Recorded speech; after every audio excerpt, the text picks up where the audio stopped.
सकल रस भोगी दिलबागी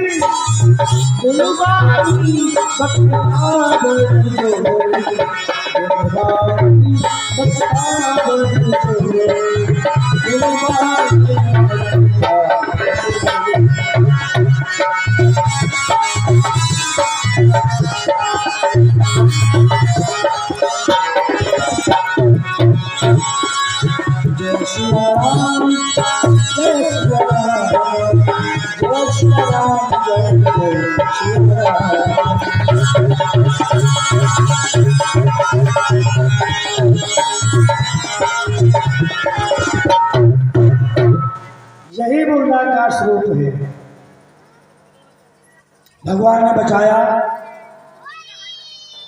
उस गर्भ से उस बालक का प्रादुर्भाव हुआ, नाम रखा गया परीक्षित। क्या नाम रखा गया? परीक्षित जी।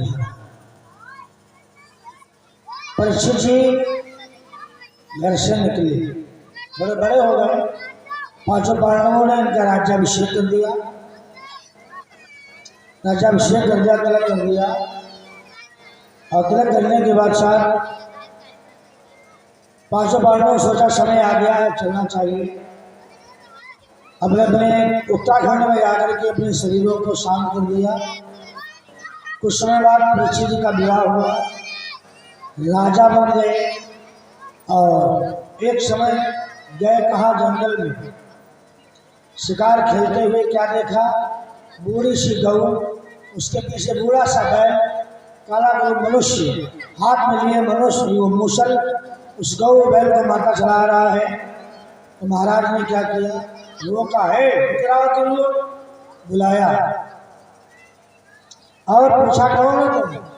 गौ कहने लगे महाराज मैं पृथ्वी हूँ। ये कौन है? ये बैल है। ये कौन है? धर्म है। अच्छा ये बैल धर्म है। अरे महाराज यही तो काला गऊ मनुष्य कलयुग है। जैसे मारने के लिए तलवार निकाली तो कलयुग कहने लगा महाराज आप हमें स्थान बता दीजिए, मुझे कहाँ रहना है। मुझे मारिए मत, मुझे स्थान बता दीजिए, मुझे कहाँ रहना है।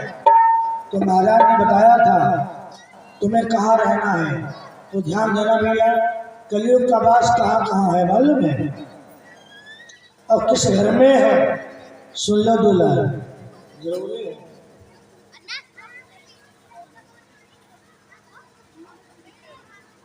कलयुग कहाँ कहाँ रहता है?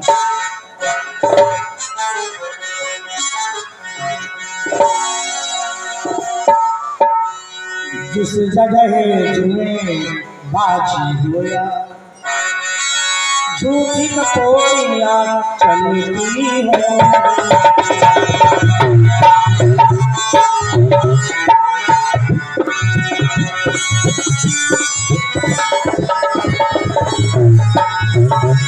जिस जगह जुए बाजी होया, झूठी कपोरियाँ चलती है। और जहाँ निवासी हो अब की प्यालियाँ चलती हो।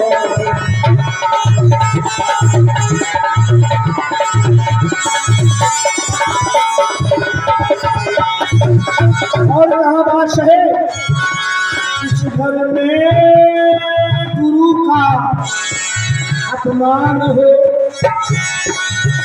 जिस घर में न हरि का ध्यान रहे, जिस जगह स्वर में निवास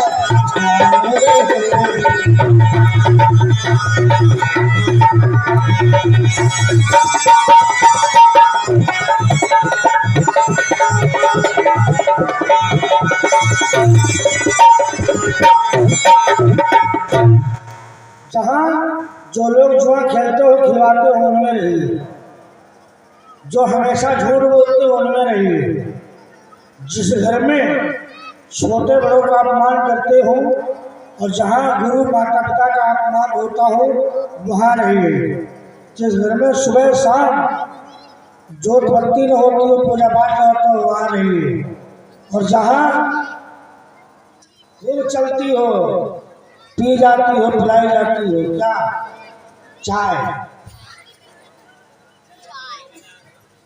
काली वाली चाय, अब तो लाल आवेला इसे, हाँ जहाँ पी जाती पिलाई जाती हो उनमें रहिए, जहाँ खटपट वाला माल है वहाँ रहिए, इतनी जगह पर।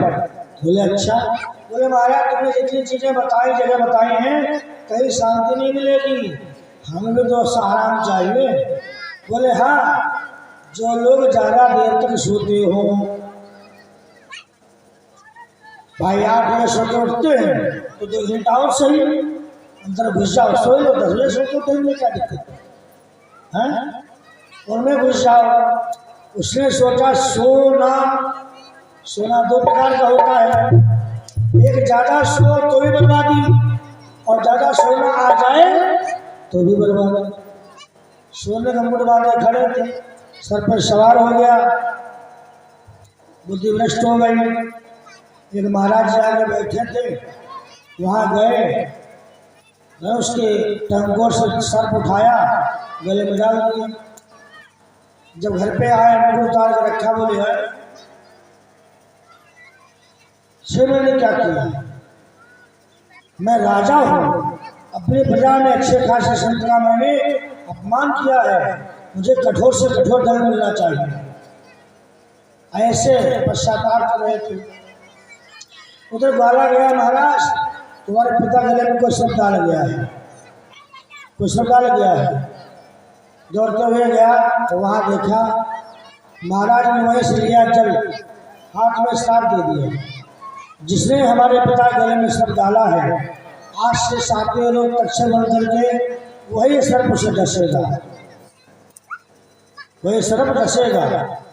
और दौड़ के आए, पिता गले सर्प निकाला, फेंक दिया। बोले पिताजी जिसने आपका अपमान किया मैंने उसे श्राप दे दिया। पिताजी ने कहा तुम इतने बड़े त्यागी तपस्वी होते तुमने उसे श्राप दे दिया है, तुमने बिना सोचे समझे कार्य किया है, जानवरों जैसा, जाओ तुम्हारे सिंह निकला। और ऋषि के बेटे के सिंह निकला है, नाम पड़ गया श्रृंगी ऋषि, और इससे पहले नाम क्या था ब्रह्म ऋषि, सिंह निकला है। बोले पिताजी उद्धार कैसे होगा, जहाँ से निकले हैं गंगा जी वहां से किनारे किनारे चलो, जहाँ सिंह समाप्त हो जाए वहीं विश्राम करना। बोले ठीक है आप, ठीक है। गौमुख से किनारे किनारे चलते चले आए, कहाँ जिला फर्रुखाबाद में ढाई घाट, गंगा जी का घाट है, ढाई घाट गाँव नाम है। जब वहाँ पहुँचे तो वहाँ के सिंह थोड़े ढाए गए, इसे नाम पड़ गया ढाई घाट। थोड़ा और आगे आए फर्रुखाबाद डिस्ट्रिक्ट में, गंगा जी का घाट नाम क्या है घटिया, गंगा जी का घाट नाम घटिया, क्योंकि यहाँ पर इनके सिंह घट गए आधे आधे, तो नाम पड़ गया घटिया घाट। और थोड़ा आगे आए श्रृंगवेर बिठूर में, जब श्रृंगवेर में आए तो यहाँ इनके सिंह समाप्त हो गए, समाधि लगा ली, नाम पड़ गया श्रृंगी रामपुर। क्या नाम पड़ा, श्रृंगी राम। माघ का महीना आने वाला है, तीनों जगह लोग माघ के महीने में जाते हैं, जाकर के हाँ चढ़ा दो, शाम चढ़ा दो।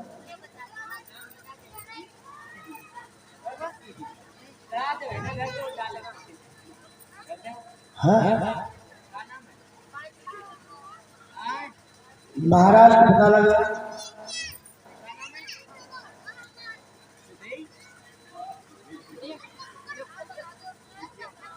हाँ छोटी सी बात के द्वारा गाँव में जरा हुए फल से भगवान सब कामनाएं हैं, सर्व दुर्दान करें, सर्व दुर्दान करें। इस प्रकार से अब देखो यार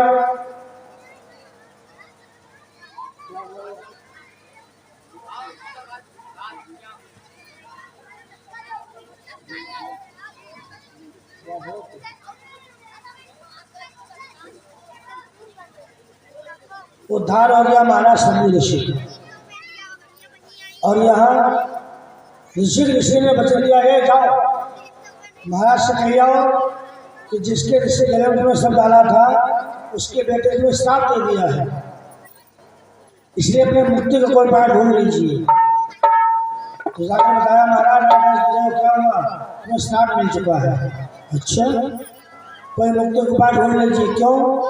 जिससे सर्प डस ले, जो जहर खा के मर जाए, फांसी लगा के मर जाए, जल के मर जाए, हाँ जैसे भी अचानक मौत हो जाए, ये सब भूत प्रेत होते हैं। इसलिए जब महाराज को पता लगा तो महाराज ने क्या किया, राशि वस्त्र उतार दिए, राशि वस्त्र उतार दिए और स्वयं गंगा किनारे चल पड़े, वस्त्र धारण करके। कौन से?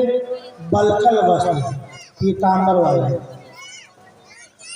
गंगा किनारे पहुंचने वहाँ 88 ऋषि मुनि बैठ गए। व्यास जी भी वहाँ पहुँच गए। तब तक देखा सुखदेव जी का आगमन हो गया।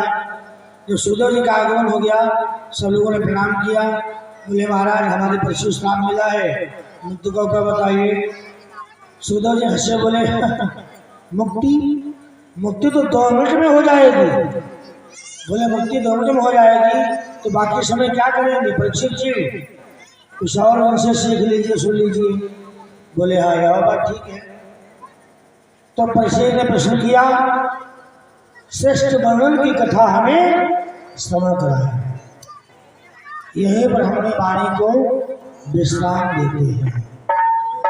ठीक, श्रेष्ठ वर्णन की कथा हमें श्रवण कराए कि यहाँ पृथ्वी कैसे आई, हम लोग यहाँ कैसे आए, ये हमें कथा सुनाए श्रेष्ठ वर्णन की।